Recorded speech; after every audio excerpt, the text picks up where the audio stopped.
စေတက်ကလူဝင်ဖက်မေကွန်းလာတွေကြိုတင်ပေါက်ကြားခဲ့တဲ့ဖြစ်စဉ်ဟာအိန္ဒိယရဲ့9နှစ်တာကာလအကြီးမားဆုံးဆန္ဒပြပွဲစီကိုဦးတည်နေပါတယ်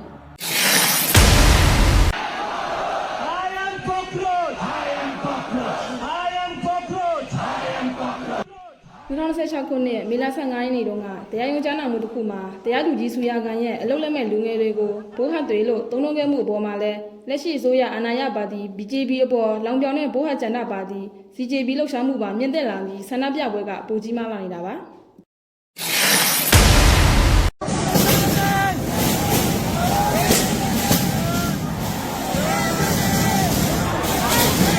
လက်ရှိအိန္ဒိယနိုင်ငံဝန်ကြီးချုပ်နေရန်ဒရာမူဒီကလူငယ်တွေရဲ့တာယာဝပြောရေးနဲ့အနာဂတ်ထက်ပိုပြီးအရေးကြီးတာဘာမှမရှိပါဘူးလူငယ်တွေရဲ့အနာဂတ်ကိုထိခိုက်အောင်လှုပ်ဆောင်ဖို့ကြိုးစားသူတွေကိုခွင့်လွှတ်တိုက်ညာပေးမှာမဟုတ်ဘူးလို့လူမှုကွန်ရက်စာမျက်နှာပေါ်မှာရေးသားထားပါတယ်